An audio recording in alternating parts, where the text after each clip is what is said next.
પાકિસ્તાન હંમેશા સતત જ્યારે ભારતમાં અને કાશ્મીરમાં શાંતિ હોય, નાગરિકો આનંદથી પ્રમોદથી આ વિસ્તારની મુલાકાત લેતા હોય, એવા જ વખતે આવા બધા કટ્ટરવાદીઓના સહયોગથી આતંકવાદી હુમલા કરે છે. પાકિસ્તાનની બીજી પણ એક ખરાબ આદત છે કે ભારતમાં જ્યારે કોઈ મોટા વિદેશી મહેમાન હોય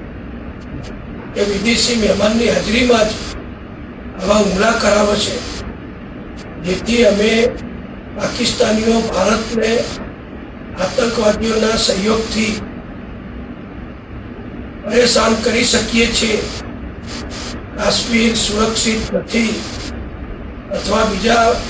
અન્ય સરહદી રાજ્યો સુરક્ષિત નથી એવું બતાવવા માટે પાકિસ્તાન આવા સંકટ પ્રકારના કૃત્યો કરે છે. આપણે બધા જાણીએ છીએ અમેરિકાના વાઇસ પ્રેસિડેન્ટ ભારતની મુલાકાતે આવેલા છે અને એમની આ મુલાકાત દરમિયાન જ પાકિસ્તાને કાશ્મીરમાં જે હુમલો કરાવ્યો છે એના દ્વારા એવું દેખાઈ આવે છે કે પાકિસ્તાન ભારતને તો સતત પરેશાન કરવાનું એનું કામ ચાલુ રાખે છે, પણ દુનિયાના શક્તિશાળી દેશોના નેતાઓ પણ જ્યારે કોઈ દેશની મુલાકાત લેતા હોય ત્યારે એ દેશ ઉપર આતંકવાદી હુમલો પાકિસ્તાને જે કરી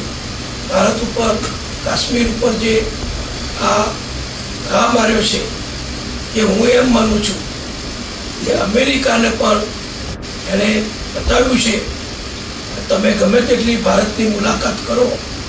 પણ અમે ભારતને હેરાન પરેશાન કર્યા સિવાય અને આતંકવાદી પ્રવૃત્તિઓ કર્યા સિવાય રહીશું.